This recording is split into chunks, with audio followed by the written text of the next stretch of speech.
ways it was empowering. I think you need to go through those experiences in order to grow as a team. Does it guarantee anything moving forward? It does not. But at the same time, I think it builds fibers that you need in order to become at least relevant in the situations that we're about to play in. If you don't, then I think it's difficult to survive the tough games, because these games moving forward, there's very little difference between the teams, regardless of what the narrative is of Vanderbilt, what the narrative is of East Carolina, Tennessee, what have you. All teams are very dangerous right now, and it's not the best team that wins. It's the team that plays the best. So you have to go through some moments that can enable you to move forward in a championship environment.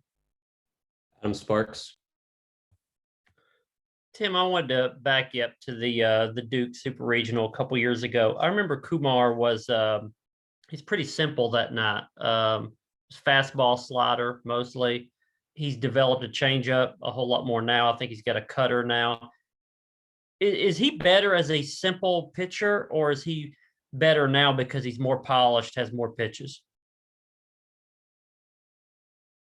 That's a good question. I think to that start, Adam, when I look at that start, there was so much innocence to it, because it was a kid that was pitching that I don't think he even recognized how much was on the line.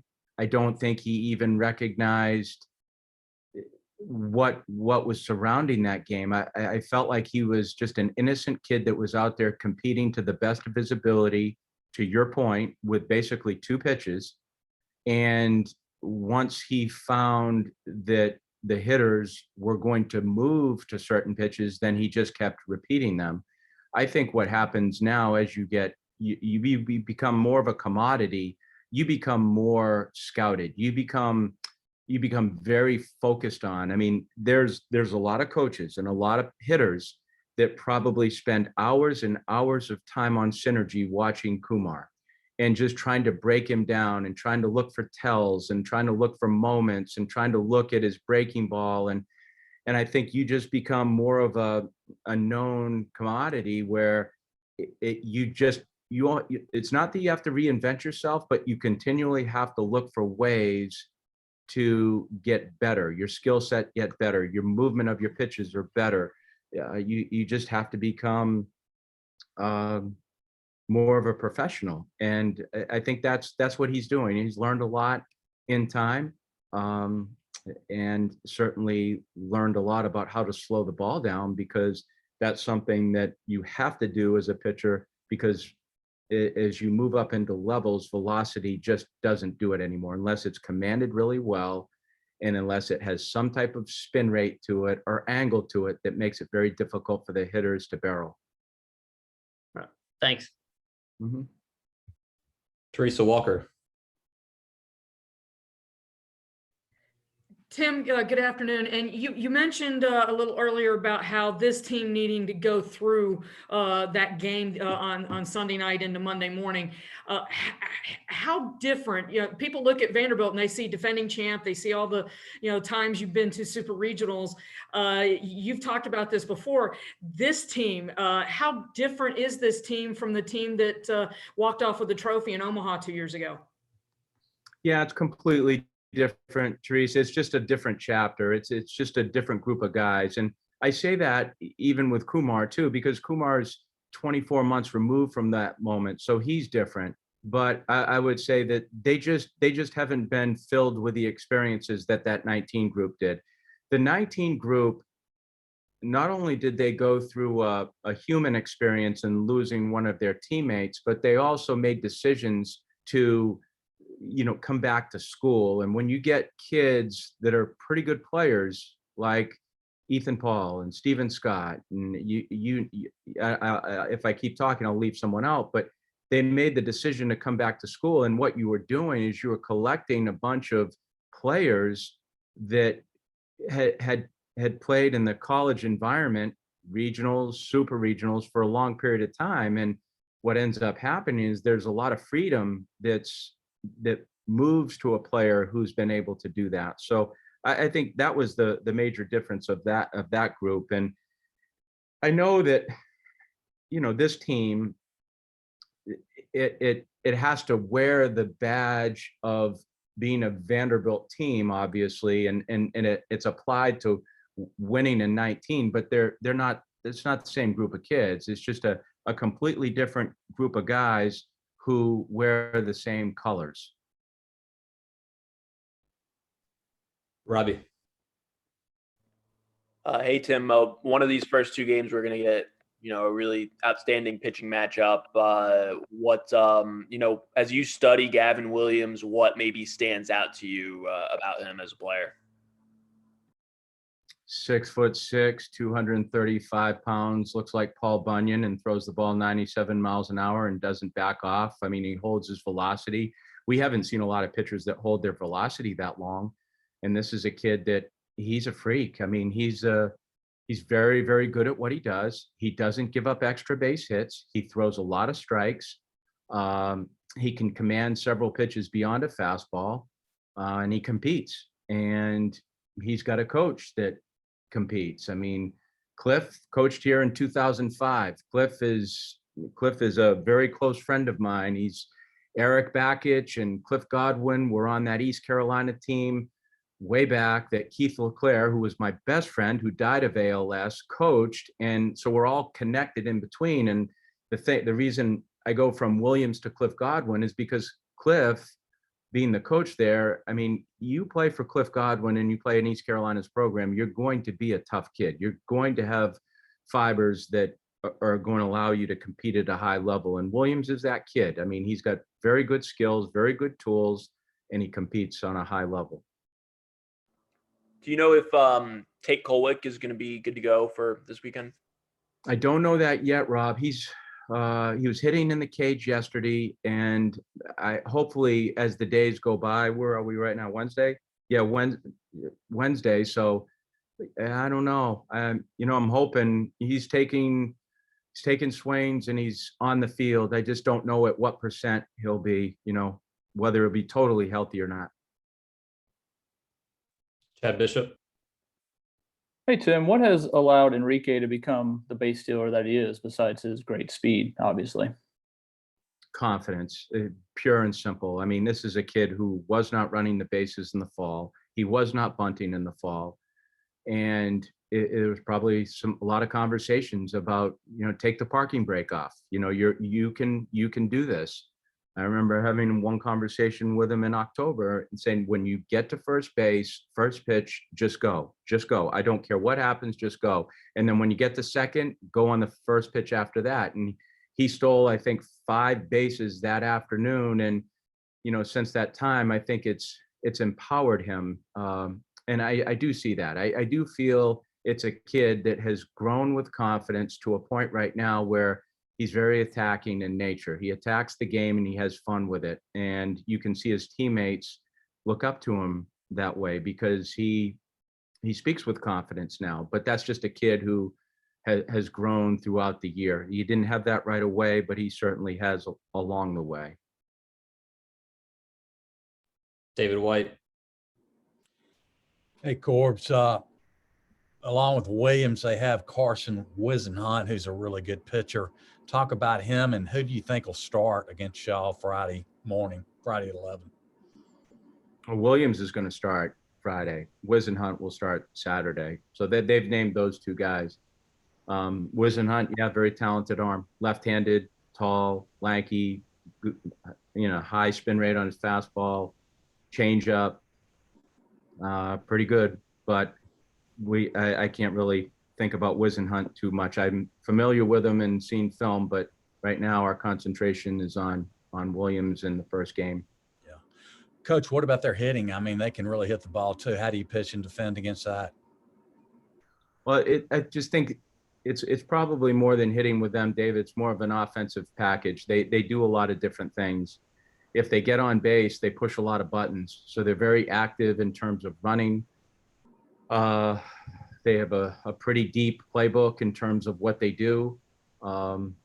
So you just have to prepare for that. I think the simplest way is trying to get the lead off out as quickly as you can. I mean, that's a big deal. If you don't, then Cliff and his team, they like to force pressure on you. They're probably as unique a team as we faced all year. I can't, when I was talking about them to the kids, I really couldn't compare them to anyone because there's no one that compares to them in terms of the balance of the hitters, the power, the speed.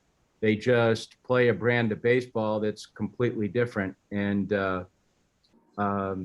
when you talk to other coaches about East Carolina, they speak at a level that not many coaches speak about other teams. You speak about, you can just converse with other coaches and ask about a team and they'll say, yeah, pretty good here, pretty good there, but here's where they've got some holes. I haven't heard one coach speak about East Carolina in that regard. I have not heard about any holes in this group whatsoever. There's none. And it just makes it very difficult. 1 through 9, you have to really concentrate on a pitch plan in order to execute, in order to keep them off base. And then when they're on base, it's like you're opening a door for them. Thank you. Tom Wood. Yeah, hi, Coach. I'm curious what it's been like having fans back in the stands, the crowd support and energy during these last few weeks of the season, especially that 11-inning regional game. And how important is it to have that genuine home atmosphere this weekend as opposed to the start of the season when it was just family, friends, and a few others? It feels like you got your life back, Tom. I'm not trying to be too dramatic about it, but I just remember exactly where I was at this point last year, sitting here thinking about just an open field. I'm the only one in the damn office. And I'm thinking, will we ever get back to a regular life again? It was incredible. And now that, we're playing baseball, number one, that was huge.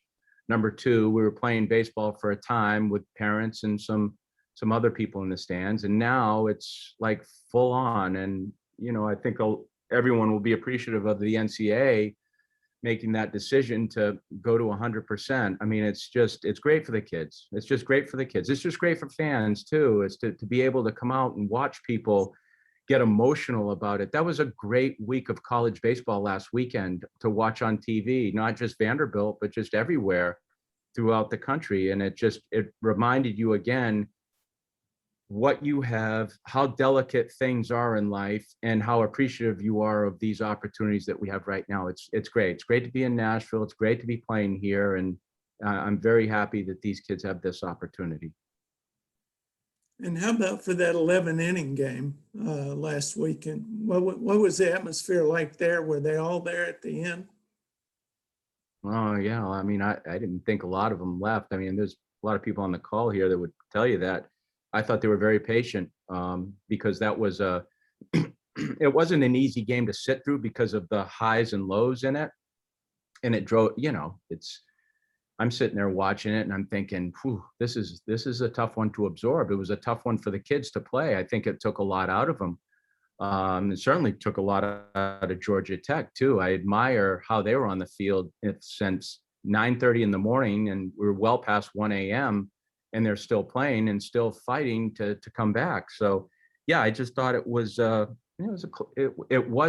cosmetic. It wasn't pretty, but you could tell the kids were leaving it on the field. It was such a, spirited game played by two really good teams. Thanks, Coach. Mm-hmm. Ronnie Woodward. Hey, Coach, it seems like ECU this week has kind of adopted that underdog, kind of publicly talking about that role. What about the other side for you of maybe handling the pressure of being a favorite and having those top two pitchers this weekend? I don't buy into any of that crap. That's just someone's narrative. There's no such thing as an underdog, not in sport. I mean, that's Davy and Goliath, and that wasn't even an underdog. I mean, it doesn't matter. It's two really good teams. I'm not buying into that at all.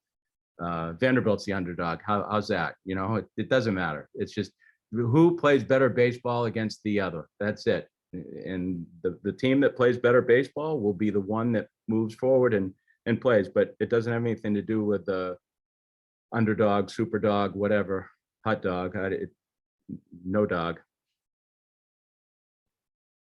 What about that your team, your program has been to Omaha a few times, obviously, and won some national championships, and ECU is trying to kind of bust down that door. I mean, there's some pressure on them usually inherently once they get to this round regardless. And what are you asking? That experience that you've had, your players have had of getting to Omaha, does that help when you're facing an ECU team that's been to so many regionals but never gotten past this round? I don't think it matters for either team, to be honest with you. I mean, East Carolina has a few players that played in that super regional a couple of years ago, and we have a couple players that never played in the super regional. We have a player that pitched in it. So I just think that they're two unique teams. They're different. Both schools have had experiences there, but not a lot of these kids have been in the middle of those experiences. So I don't really think I don't think it matters really too much. I mean, both teams are equipped to win. But I think past history is past history. It won't have anything to do with what happens this weekend. Chris Lee.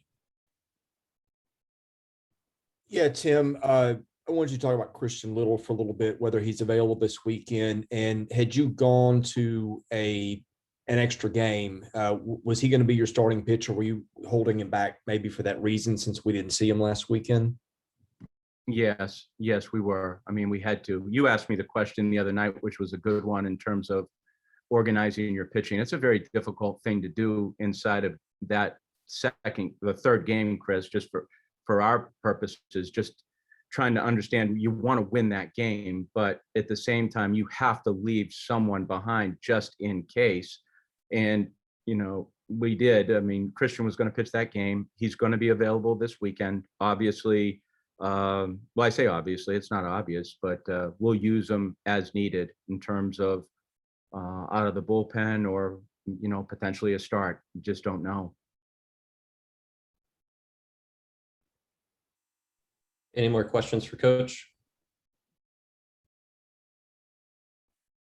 David White. Hey, Corbs. Jason Gonzalez kind of stepped it up pretty well last Sunday.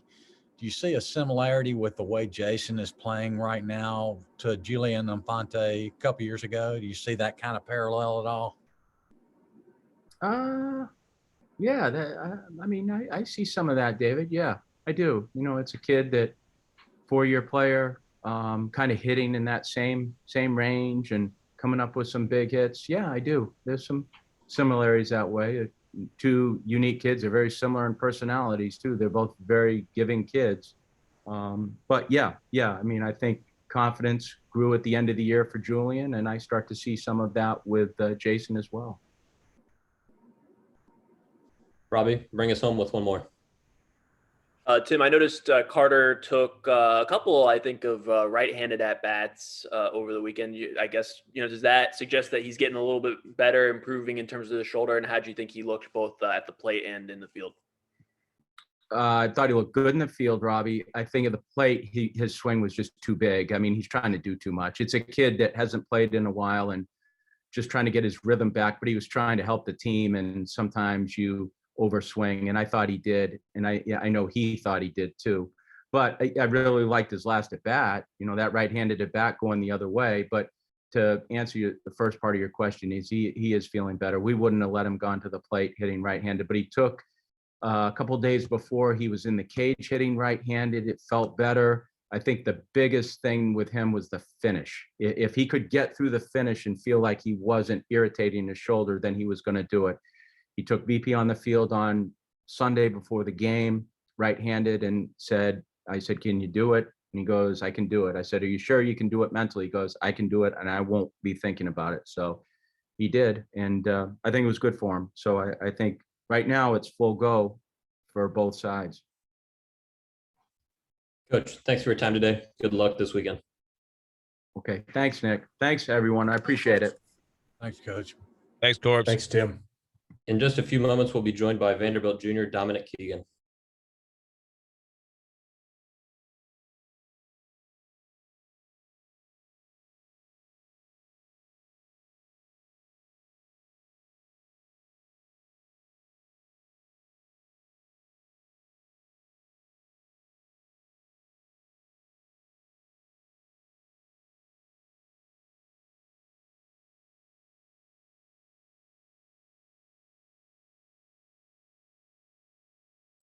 Hey, Dom, thanks for joining us. Can you hear me okay?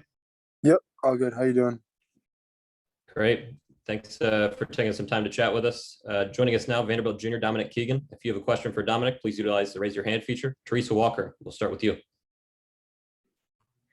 Dominic, one thing that Coach Corbin, honestly, all coaches talk about how each year is a new year. But for this program, people on the outside see the national titles, the run of success in the postseason, and they think, oh, this is, Vandy again. How different is this team from the team that had the title and walked off with the trophy in Omaha 2 years ago? I mean, if you just look at the roster, it's a completely different roster. There's only I think 8 of us maybe that were on that 2019 team. So obviously, we're very young. We didn't have much experience coming into this year. And I think just the makeup of our team is completely different. We got a lot of speed guys. We got a lot of younger kids in the lineup that, haven't been through this before, and older guys, I mean, I'm a junior and, I didn't really get to play and experience this my freshman year. So, yeah, I think we're just a lot younger and a lot more inexperienced, but we're going through every experience together. So it's been special for us. Is there anything you can pick up from being at Vanderbilt and part of that program that does kind of trickle through whatsoever? I mean, yeah, definitely. Like I said, when I was on that team my freshman year, I didn't play, but I was learning from those older guys every single day, and I think that's kind of just how the ways of being an athlete in this program, gets passed down. I mean, I learned from them, and it's my job now to pass on what I've learned to the younger guys in the program now. So, Kayla Anderson.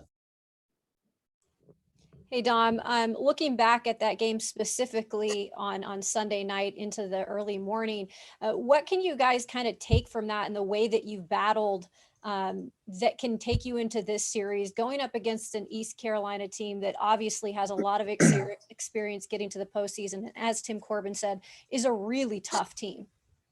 yeah, I mean, we were resilient. I mean, it just shows us and proves to us that we're never out of the game, as long as we got outs left, as long as we have innings to play, pitches to pitch. I mean, we're still in the game. We're never really out of it, and I think all of us truly believe that. When we were in that game on Sunday night, I don't think anybody had a doubt in their mind that we were going to lose that game.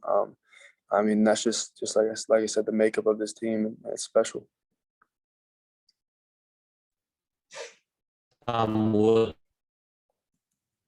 Yeah, hi, Dom. So I'm curious from a player's standpoint, what this season has been like, just starting with the return of fans, the lack of crowd support, not that the support wasn't there, but the lack of fans in the very starting weeks of the season.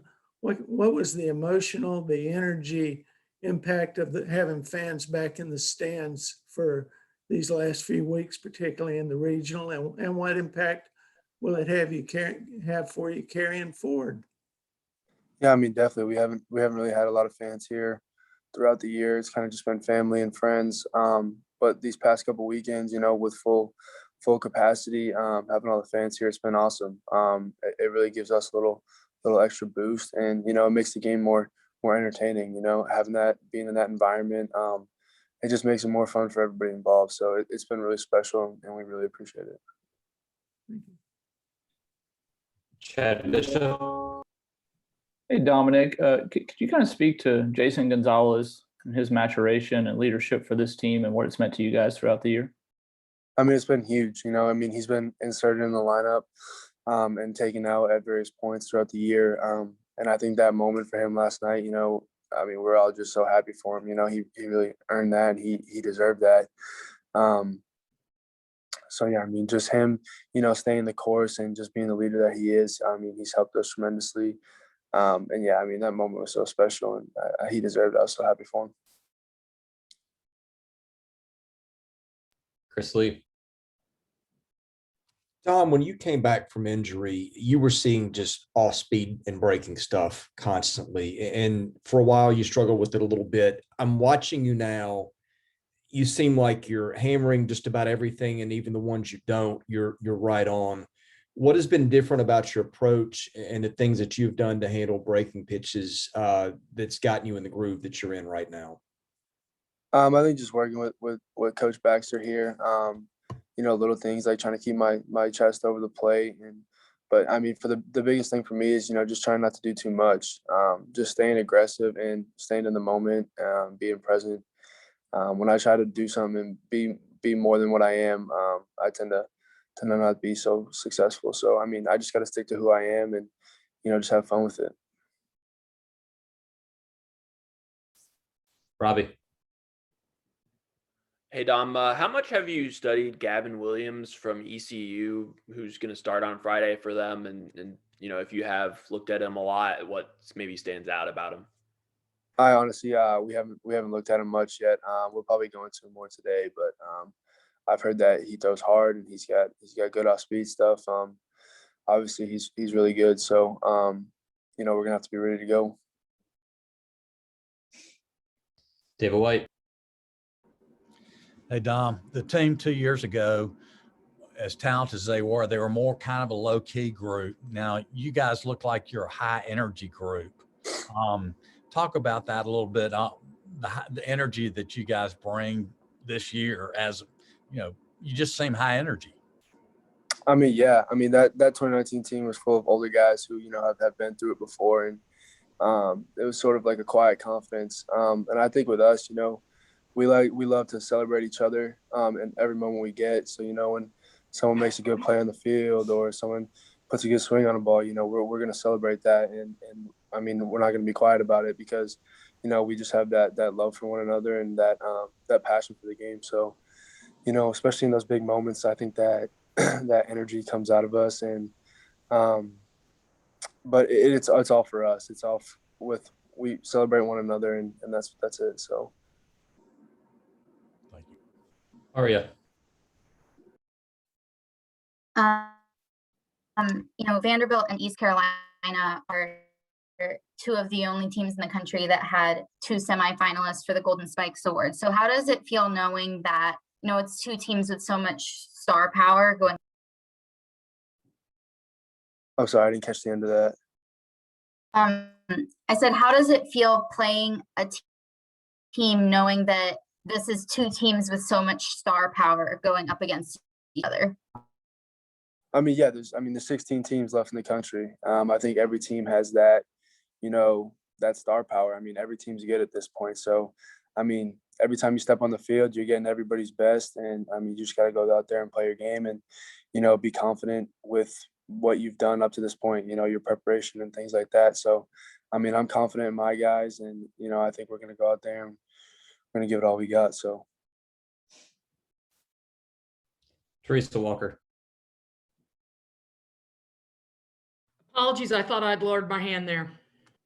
No worries. Kayla Anderson. Yep, that's my issue too. No worries. Any more questions for Dom? Chris Lee. Dom, how do you explain the way the ball jumps off your bat? It doesn't always, the home runs you hit don't always off the bat look and sound like they're going out, but the ball just keeps going and going and going. But what is it about the way you strike it and spin it that gives it the effect that it's got? I think I just stay through the ball really well. I try to keep my barrel through the zone as long as possible. So, some of those balls that I catch out front, I'm able to still stay through them. And, even if I catch it a little bit deep, I'm able to, push it the other way. So, I mean, I just think I just stay through it well. That's about it. Any more questions for Dom? Dom, thanks for your time today. Good luck this weekend. You guys have a good one. Thanks, Dom. Thank you. Thanks, Dom. In just a moment, we'll be joined by Vanderbilt sophomore CJ Rodriguez.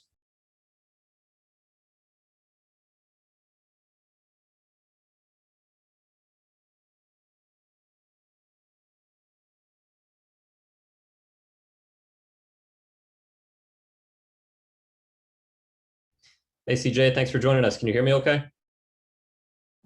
Hey, how's it going? Yeah, perfect. Great. Thanks for taking the time to chat with us today. Joining us now, Vanderbilt sophomore CJ Rodriguez. If you have a question for CJ, please utilize the raise your hand feature. Teresa Walker, we'll start with you. CJ, with this being, with last year and the pandemic wiping out the postseason, the whole season last year, how unique is this season? You playing at Vanderbilt where so much is expected, yet this is your first time playing in the Super Regional and hoping to make it past this weekend to Omaha.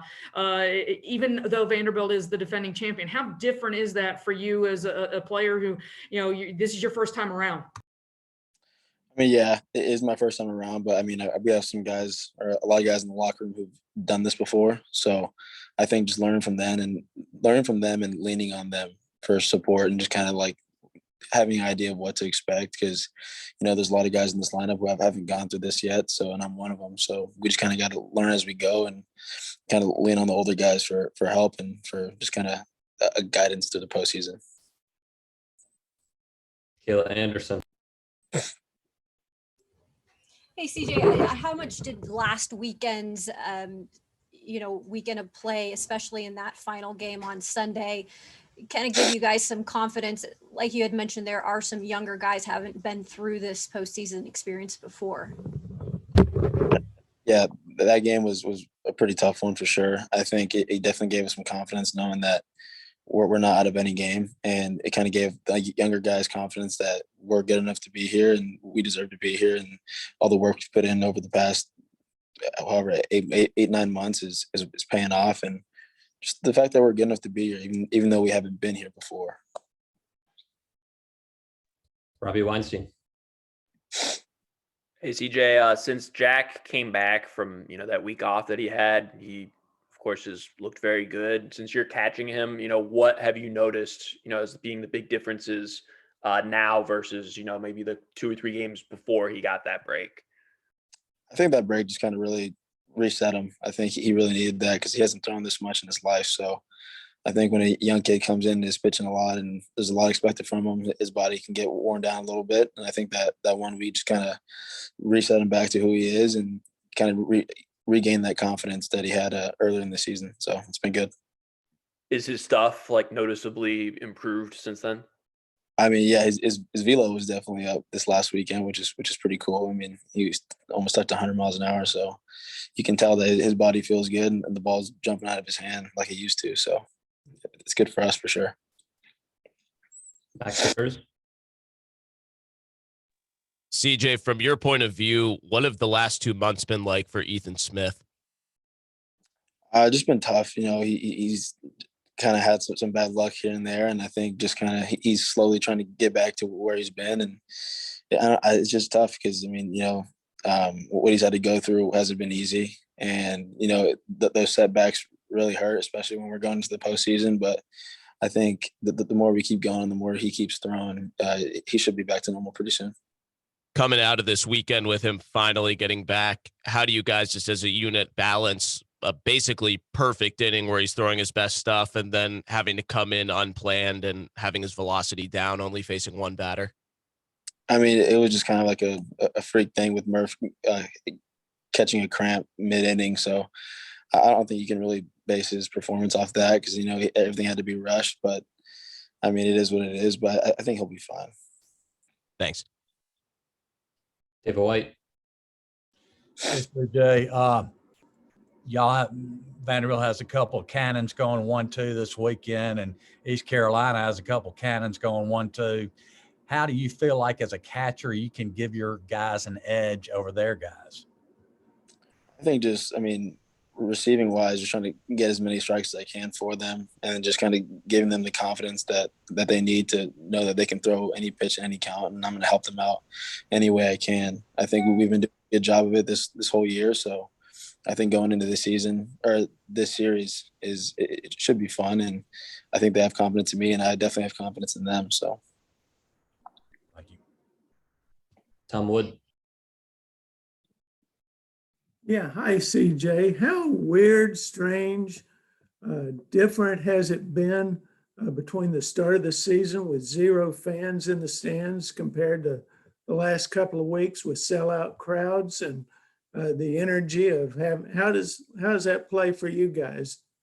It's been awesome. I mean, I know at the beginning of the year there was barely anybody in the stands, and it felt like a bad high school game or something. But we try to create our own energy when we didn't have any fans. But now that these last few weeks have been sellout crowds, and we played in some pretty cool environments like Ole Miss and stuff. So, I mean, it's been awesome because we feed off the crowd energy, and we try to give them as much energy as we can so they can give it back to us, and we just kind of feed off that and keep going. So it's been a lot of fun. Thanks. Chris Lee.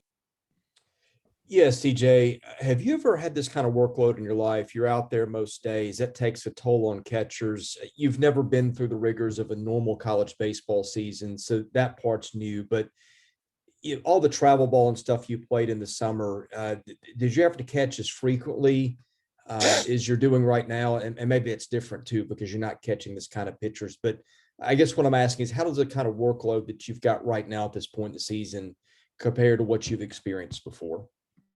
It's definitely the most I've ever had to catch for sure. But I mean, I enjoy it. It's fun. And my body it might not feel 100% every game, but once I get into the game and start competing, I completely forget about that. And that's not even a factor really. It's so fun going out there and competing every day. So I'm fine. And then during the week, just kind of taking care of my body with rehab and whatever I need to get done in the weight room. So I'm feeling pretty good though. I thought I'd be feeling worse, but I feel pretty good.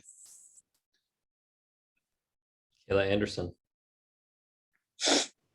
Yeah, I'm just curious, just with, the tradition of this Vandy Boys program, the guys that you have in the pros, the guys that have come through, how much, this week or last week or just the past couple of weeks, have you gotten any messages as a team from some of these former players? Just anything kind of wishing you guys good luck as you go into the postseason here? Yeah, I think we got a few messages from some guys. I know some guys were at the game on Sunday night. So just kind of, it's a big family. So we kind of learn from everybody that's been through this before. And especially guys who are in pro ball now, they kind of have a chance to look back at their experience and kind of give us the best advice as they can. So it's good. It's a good resource to have, and we try to use it as much as we can. David White. CJ, a lot of catchers in the pros and catchers in college, there's so much volume of work that sometimes it can affect their hitting. Is that an issue sometimes that the volume of work behind the plate can affect your hitting?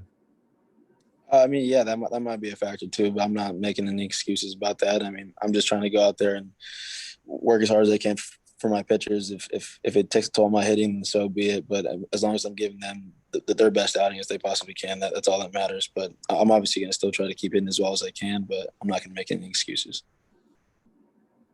Chris Lee.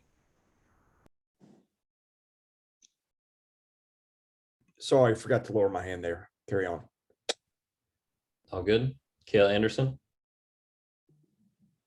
We're good. Any more questions for CJ?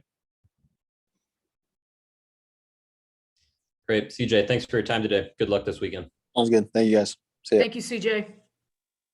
Thanks, CJ. Thanks, everybody. Have a good week.